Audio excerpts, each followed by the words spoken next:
Know your role and you will be remembered for that. Agabus. Kita nyo, ang dami sa inyo hindi kilala si Agabus. Ang itanong natin kay Lord, ano pwede natin gawin? Okay, to be His hands and His feet, no, and His arms, no, extensions of His love. Magtulungan po tayo, let's pray for each other and let's help each other out. Kasi sinisiguro ko sa inyo, kahit na wala kang pera, meron ka na kailangan ng iba na wala sila. Yung siguro ko sa'yo. May kaya kang gawin na hindi kaya ng iba tas kailangan nila.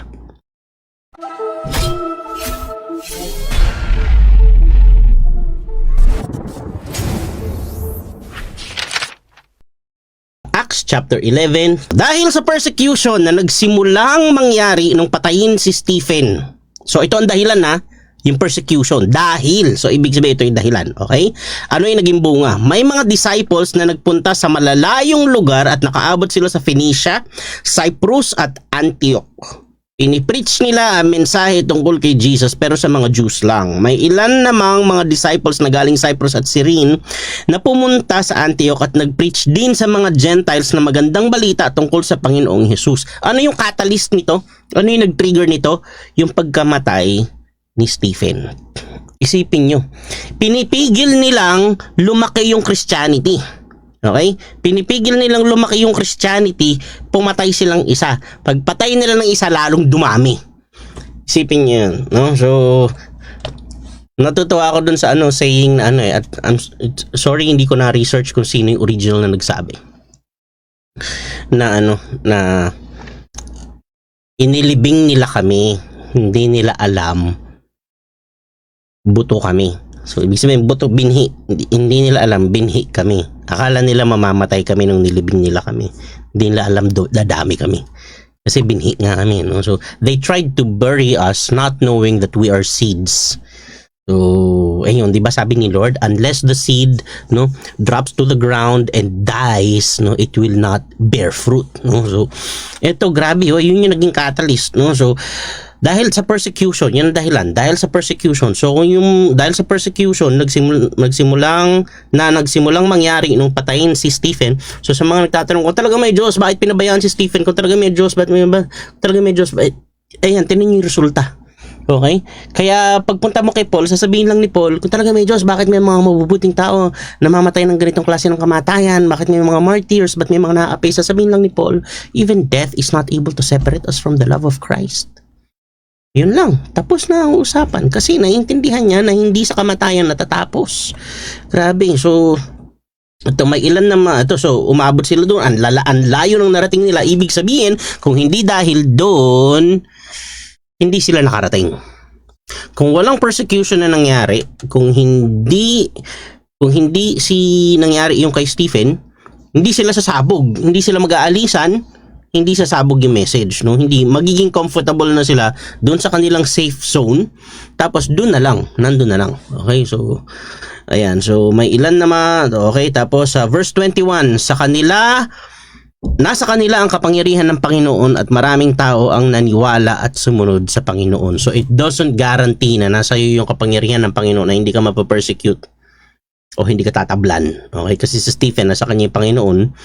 So pero ayun ang nangyari. So at the end of the day, have you done what the Lord has asked you to do? Okay?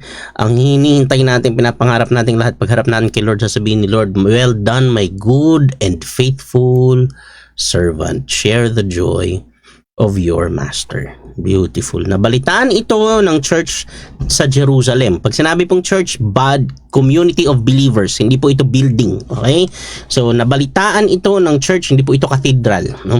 So, nabalitaan ito ng church sa Jerusalem kasi itong time na to, wala pa pong naitatayong cathedral. Wala pa. Ang first church building po, itinayo ni hindi yung temple, magkaiba yun. Okay? Magkaiba yung Jewish temple. Okay? So, ito yung Christian church. Ang pinaka unang itinayo na cathedral yung kay yung sa nanay ni Emperor Constantine, yun ang nagpatayo, si Queen Helen. Okay? Matagal nang patay itong mga disciples nung nangyari yun. Dito buhay na buhay pa sila. Okay? Nabalitaan ito ng church sa Jerusalem. So again, yung church po, community of believers po yan. Followers of the Lord. Okay? Hindi po yan building. Hindi po yan religious institution. Okay? It's a community of believers. Kaya pinadala nila si Barnabas, si Barnabas, the generous one, sa Antioch. Pagdating niya, nakita niya, kung paisipin nyo pinadala nila si Barnabas. Si Barnabas yung nag-i-sponsor lagi. Iba siya nagpagamit ng lupa. Sa Acts chapter 2, siya yung nagpagamit ng lupa, nagbibigay ng resources, lagi siya nag-i-sponsor. Tapos, active pa siya pa yung pinadala. So, normally, di ba sa atin, kung sino yung nag-shell out, hindi na sumasama kasi ako na nga gumastos, ako pa ang papagod, di ba? Eto, si Barnabas, siya na yung gumagastos, siya pa yung nagpagod. So, kaya nakakatawa pag may mga hindi ko na sasabihin para yung reward nila no, na kay Lord. Pero may mga ganyan talagang tao, no. Sila yung nag-shell out, sila pa yung pagod, nakakatawa, no, ibang klase. So ayun, so nabalitaan ito ng church sa Jerusalem, kaya pinadala nila si Barnabas sa Antioch.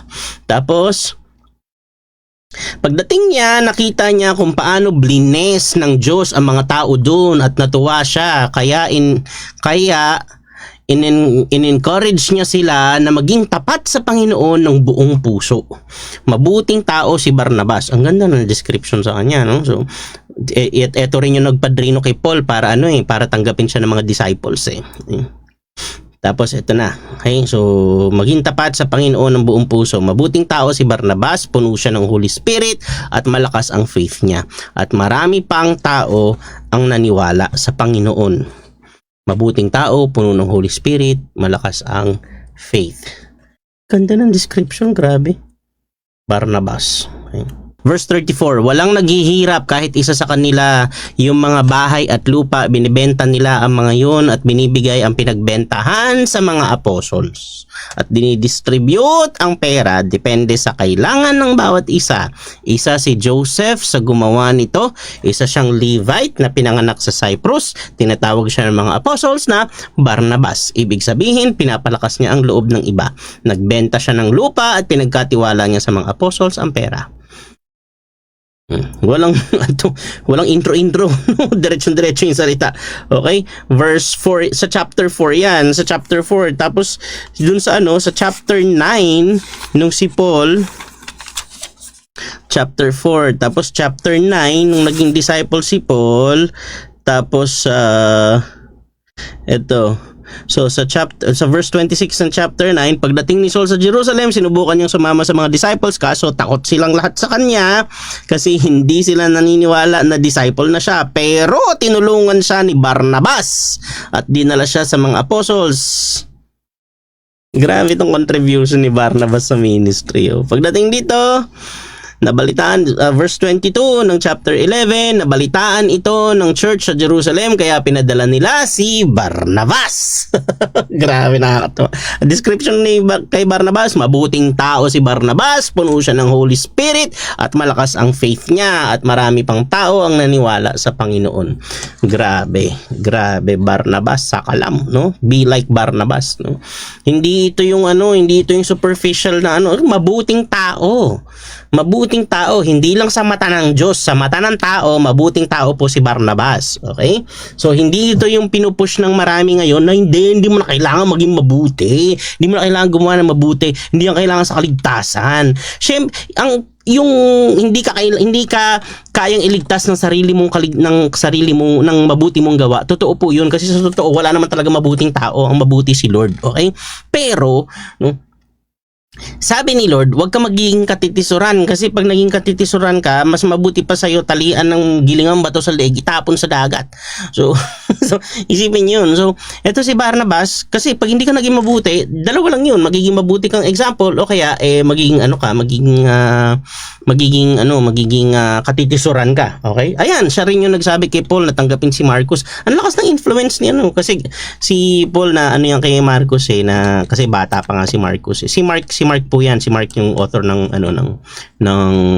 Gospel of Mark. Okay, na anak-anakan ni Pedro. Okay, so medyo hindi yan sa dulo hindi sila talaga nagkasundo kasi inabandon ni Mark sila Paul. Bata pa kasi si Mark noon. So nakwento niya yan sa akin, close kami niyan So, may GC kami. so hindi ka kayang iligtas. Tama yun. Pero sa bunga nakikilala. So pag naligtas ka, dapat nakikita yung bunga at yung bunga dapat mabuting tao ka. It's not just an ugly irony na you profess and you brandish that you are a Christian, tapos harap ka rin, lantad-lantarang ka rin talagang nagmi-misbehave at nagmi-misdemeanor. Kasi hindi lang yun damaging sa'yo. Damaging yun sa community ng believers at damaging yun sa reputation ni Lord sa mata ng mga unbelievers na sana mako-convert, sana maniniwala, kaya lang ikaw yung humarang. Yung masagwa, yung magaspang na pag-uugali. Okay? So ito, sinasabi dito, mabuting tao si ano. Hindi po siya mabuti lang dahil naniniwala siya sa, hindi, kahit masama pa rin ugali ko pero may righteousness of Christ. Hindi ho, hindi. So, kaya nga, may righteousness of Christ, kaya na talaga ni Lord baguhin yung ugali mo. Ako po naniniwala dyan. Pambihira naman. So, hindi naman porque hindi yun requirements, hindi requirement eh. Hindi yun way, means to salvation kasi hindi ka nga kaya nung iligtas. Hindi naman ibig sabihin nun, hindi mo na yung gagawin at hindi na yung magiging prerequisite sa isang Kristiyano. Okay, hindi po ganun po yun. Sana ingatan po natin yan, no? Kasi in a way, by saying that, ini-encourage natin yung mga kabataang mag-misbehave at sinasabi natin, meron na namang righteousness of Christ eh. Bahala na kayo sa buhay nyo kung ano na lang trip nyong gawin. Hindi ho ganun ho yun. Okay? So, eto si Barnabas, mabuting tao po, puno ng Holy Spirit. Imposible na puno ka ng Holy Spirit tapos puro kabalbalan ang pinagagawa mo sa buhay. Imposible po yan. Imposible po yan. Imposible na yung pitchel ay pinuno mo ng tubig tapos nung isinalin mo, coke ang lalabas. Imposible po yun. Imposible. Okay? So, kung puno ka ng Holy Spirit po ang lalabas. Ganun po yun. Okay? So, ang ganda. Verse 24 ng Acts chapter 11. Mabuting tao si Barnabas, puno siya ng Holy Spirit at malakas ang faith niya. At marami pang tao ang naniwala sa Panginoon. Tapos, verse 25. Pumunta si Barnabas sa Tarsus, kung saan si Paul nandun, para hanapin si Saul. Nung makita siya ni Saul, dinala niya ito sa Antioch. So, ang laki ng kinalaman ni Barnabas dito. Sa loob ng 1 taon, nakipagkita sila sa mga members ng church at nagturo sila sa maraming tao. 1 taon po yan. Okay? Sa Antioch, unang tinawag na Christians ang mga disciples ni Jesus. Ay.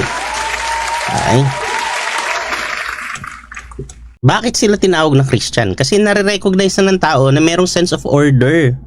Na organization na to kasi organized sila. Okay? So, kaya tinawag na sila, nagkaroon na sila ng brand name. Christians. Okay? So, tapos, nung time din na yun, verse 27, ito na. Papunta na tayo kay Agabus ha. Okay? This is the first and only time you will encounter Agabus in the Bible. But kaya lumalampas lang halos hindi napapansin eh. Okay? Nung time din na yun, may mga prophets galing sa Jerusalem na dumating sa Antioch. Nung time din na yun, may mga prophets galing kasi sabi nila nung pag-alis daw ni Jesus, pagbaba ng Holy Spirit, natapos na daw yung ministry of prophets. Wala nang prophecy. Ano to? Chapter 11 ng Acts. Ano to? May mga prophets pa. Tapos yung fivefold ministry, may prophets pa. Hindi naman single out doon. Wala nang prophecy. Wala naman eh. So, yung sinabi lahat ng bagay na tumitigil, talaga naman lahat ng bagay tumitigil eh. No? Halimbawa ako, gift of prophecy ako, tapos kinuha na ako ni Lord, di tumigil na. Tapos pagdating ni Lord, syempre titigil na yun lahat. Ano pa ipa-prophecy mo, di ba? So, tapos sa tingin ko ang ministry lang na hindi titigil yung worship team. Yun lang, worship team. Worship team lang ang ministry na hindi titigil. Kaya kung nasa worship team kayo, congratulations, no? I-value nyo po yan, okay? So kasi teacher ka, sino tuturuan mo sa langit, di ba? Tuturuan ko kayo para kayo baligtas. Nandun nga tayo. Tapos, prophet, magpa-prophesy ka. Ano pa-prophesy mo dun? Diba? So, hindi ka na rin mag-evangelize dun. So, yung worship team, may pagdating sa langit, may trabaho pa. So, kayo lang yung mga taong may allowance pagdating sa langit.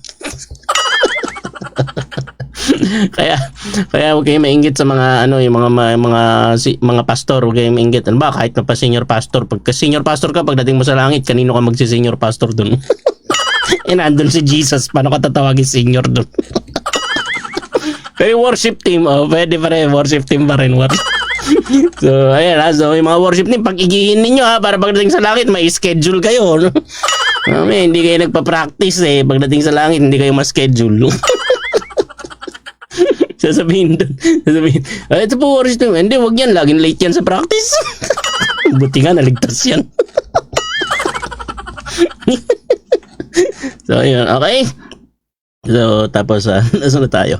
Nung time din na yun, may mga prophets galing sa Jerusalem. Tsaka, alam nyo, isa lang naman na, sa gift of prophecy, sa mga prophets, no? Isa lang talaga yung, para sa akin, litmus test, isa lang, no? When he doesn't, when it doesn't zero into himself, doon mo malalaman, okay? Kasi pag lagi-lagi na halimbawa katulad yung mga kumakalat ngayon na video sa US na ako ang susi sa inyong sa inyong success, sa inyong pag-unlad, sa inyong breakthrough, ako ang susi.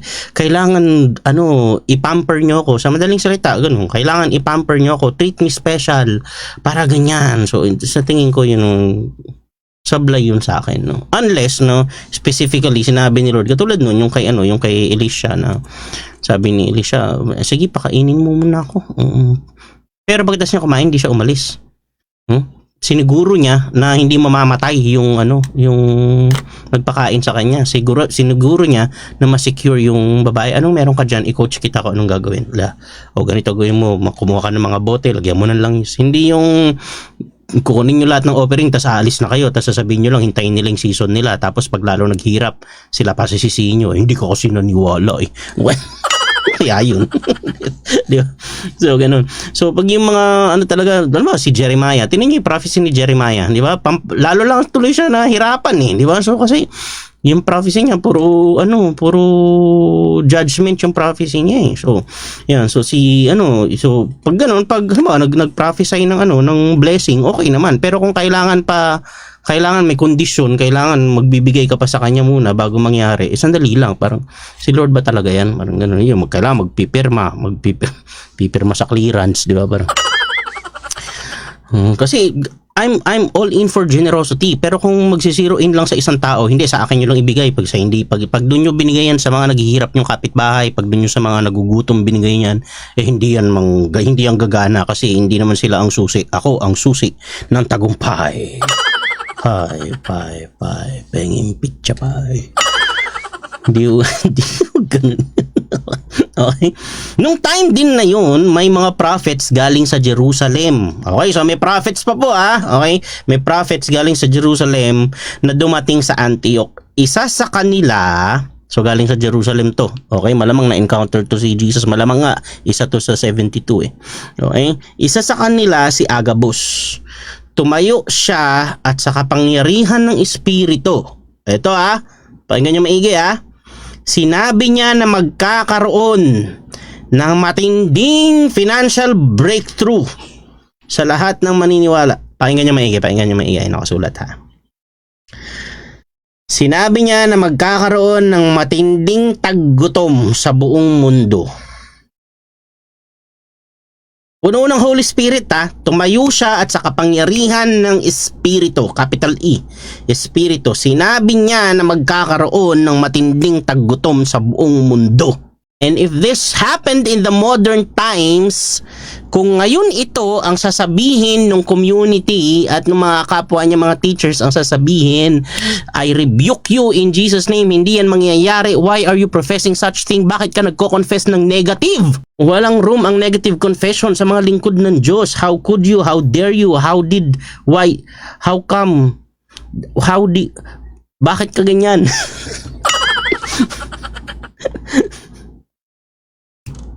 Isa sa kanila si Agabus, prophet, galing sa Jerusalem, pumunta sa Antioch, puno ng Holy Spirit. Sinabi niya na magkakaroon ng matinding taggutom sa buong mundo. Kanino galing yung message? Sa Holy Spirit. Magkakaroon ng matinding taggutom sa buong mundo.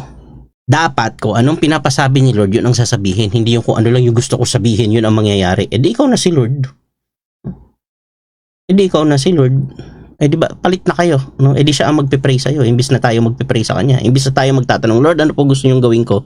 Si Lord na magtatanong, ano gusto mong gawin ko? I-guide mo nga ako, router, kasi medyo nahihirapan ako sa pagiging Diyos, hindi ko alam mong gagawin. Baka mas marunong ka, i-guide mo nga ako. Wag naman. Okay. So, Isa sa kanila si Agabus. Tumayo siya at sa kapangyarihan ng Espiritu sinabi niya na magkakaroon ng matinding taggutom sa buong mundo. Nangyari nga yun nung panahon ni Emperor Claudius. Oh, meron pang historical reference na malaking figure. If you are making this up, bakit ka gagamit ng highly traceable na reference? Emperor Claudius is a highly traceable historical reference. Okay? So, mako-cross-examine mo talaga. Nung panahon ba ni Emperor Claudius, tinan mo, hindi sa Bible, tinan mo sa historical records, nung panahon ba ni Emperor Claudius, may taggutom na nangyari. Kung meron, tama yung nasa scriptures. Nag-decide ang mga disciples na ipadala ang lahat ng tulong na kaya nilang ibigay para sa mga kapwa disciples nila na nakatira sa Judea. Ginawa nga nila ito at pinadala nila ang mga naipong tulong kina Barnabas at Saul para ibigay nila sa mga leaders ng church sa Jerusalem. Kasi yung mga leaders ay nagdi-distribute. Ito this is a far cry from the popular treatment of the gospel message in the West right now. Hindi na ako magda-drop ng names, pero pambihira itong mga taong to. Ang priority talaga sarili nila. Naghihirap na yung buong congregation. Ang priority sarili nila. Nakaupo sila sa resources. They're sitting on the resources. They're driving luxury vehicles. May mga private jets. May mga mansions. Tapos ang sasabihin nila dun sa kanilang member na minimum wage earner na nawalan ng trabaho ngayong pandemic, sasabihin nila, kung gusto mong makabawi talaga, kailangan wag mong kalimutan yung ibibigay mo sa akin. Seryoso? Seryoso? Dito tinan ninyo, anong ginawa ng mga may capacity? Tumulong. Hindi nila sinabi doon sa mga disciples na naghihirap, na tinamaan ng taggutom, na ayan kasi kayo, hindi nyo inaayos yung giving ninyo, o hindi niyo inaayos yung meron kayong hindi sinusunod, kaya kayo nagkaganyan. Hindi. Ito, sa mga Christians dyan, uy, gising, galaw-galaw. Ang problema kasi sa atin, tumutulong tayo doon sa hindi kailangan. Di ba paborito natin bigyan yung marami na. Bakit? Kasi kaya yung magbalik Kasi nagpapalakas. So pag nagbibigay tayo, nagpapalakas lang tayo para maalala tayo na nung importanteng tao, bibigyan natin importanteng tao na yung binibigay natin hindi naman talaga niya kailangan. Pero yung mga kailangan ayaw natin bigyan. Tapos ipupush pa. Kailangan piliin mo yung talaga mataban lupa, doon ka magbigay. Yan yung mga umuunlad, yan yung dapat yung bibigyan. Ulitin ko nag-decide ang mga disciples na ipadala ang lahat ng tulong na kaya nilang ibigay para sa mga kapwa nila disciples.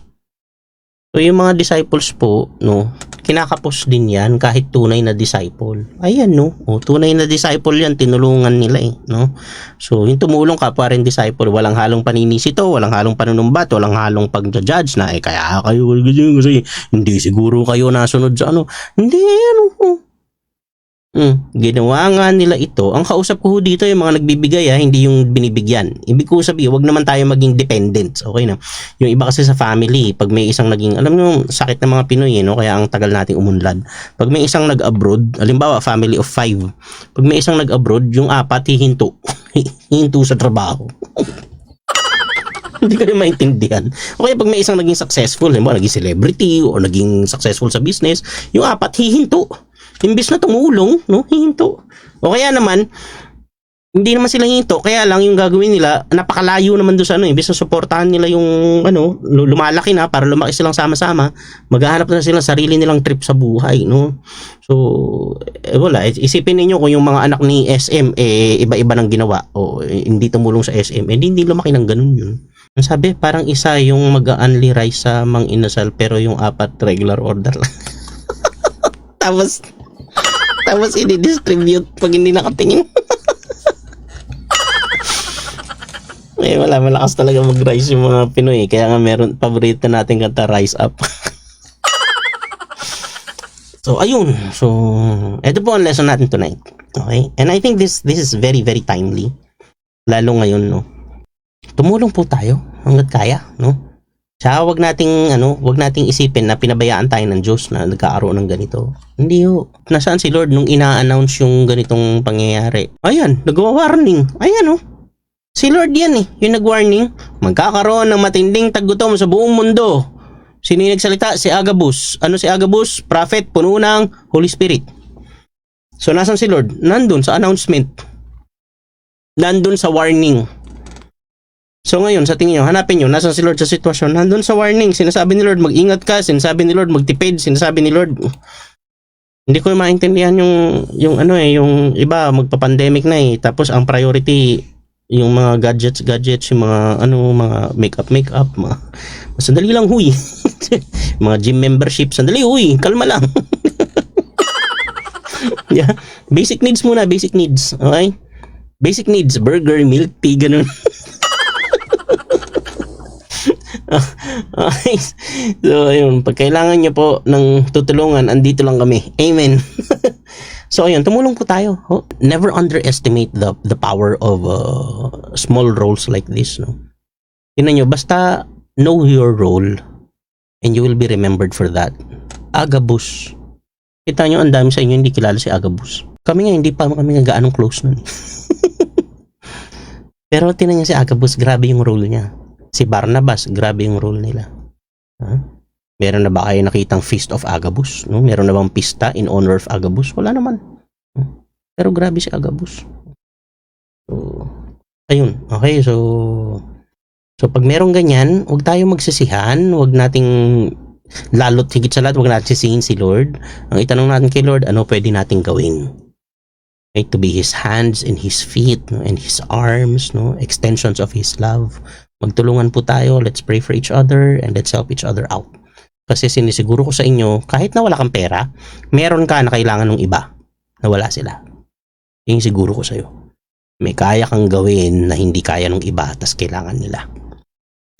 Pray tayo. Lord, maraming salamat po. All glory to you, all glory to you. Lord God, hindi ka po namin, we will not doubt you, Lord God, in situations like this. Lord, thank you for reminding us, Lord God, that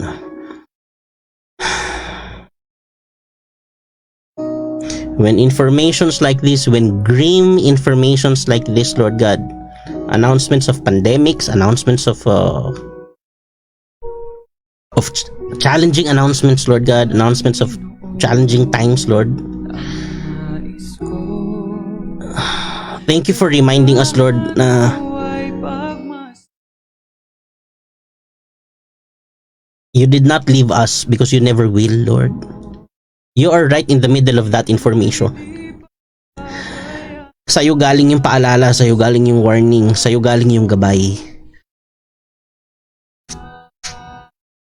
Lord, hindi ka po namin tatanungin kung bakit kami. Ang tatanungin namin, Lord, anong gagawin namin? Ano po ang pinapagawa mo sa amin? Gamitin mo po kami, Panginoon. Kagaya po nitong mga disciples sa Antioch. Gamitin mo po kami, Lord. Also bless us, Lord God, so we could bless others, Lord, with the blessing that you would give. Lord, so we could exude your grace and your provision, Lord God, and people, Lord God, would know that you are real and you are good. You are good all the time. You are good all the time. In Jesus' name, Lord, we ask that you would reach out and touch, Lord God, all the ones who are tuned in tonight, Lord. Especially those who are in dire needs, Lord, in need of financial support, in need of medical support, in need of their daily supplies, Lord. Lalo na po, Panginoon, yung mga maapektuhan talaga yung trabaho, Lord, pag nag-ECQ na po, Lord, be our guide, be our provision, Lord. Salamat po. We will remain in you, Lord God, because we know, Lord, you would remain in us, Lord God. Nobody can take us away from your hands, Lord. In Jesus' name. Nawa po, Panginoon, sa mga ganitong pagkakataon, magawa namin yung role namin. Kahit simple lang, kahit maiksi. Parang si Agabus, Lord, simple lang pero ginamit mo siya, Panginoon, and he is being remembered, Lord God, for playing his role. Allow us to do our share, Lord. Enable us, equip us, Lord. Empower us. In Jesus' name, all glory to you. All glory to you. Amen. Amen.